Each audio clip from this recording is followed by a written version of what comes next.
And what I'm holding here is a wool cashmere blend, hand-dyed garment.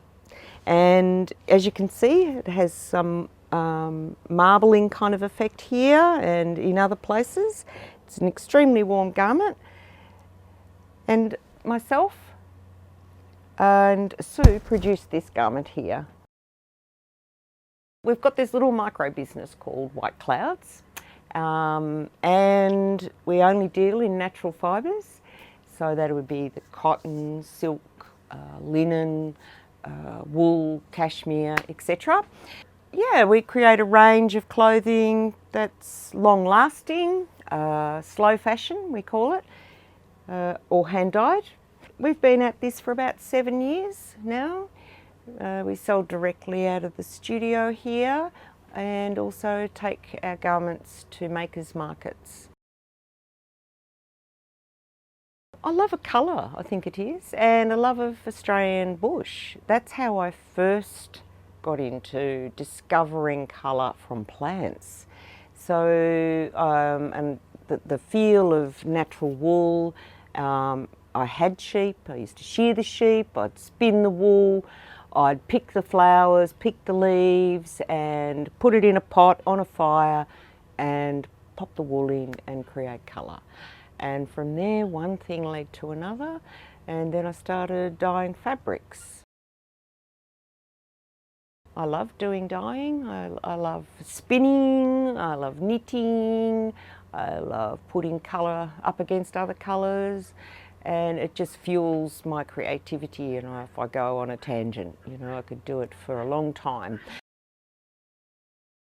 I love the fact that I can come here and it's like a farm environment with lovely people volunteering their time to work on the gardens, and be here in this lovely light-filled studio with all the chooks and the guinea fowl and the peacocks roaming around from the front door through to the back door.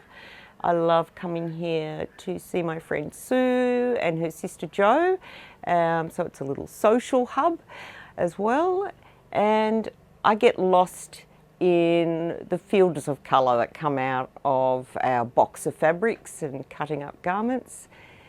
It's a really beautiful environment to work in. It's a pleasure to be able to come here and just roam the gardens too, and look at all the plant activity, and also to see the artworks that come through Montsalvat from all forms of artists. So it's just a privilege actually to be able to be here.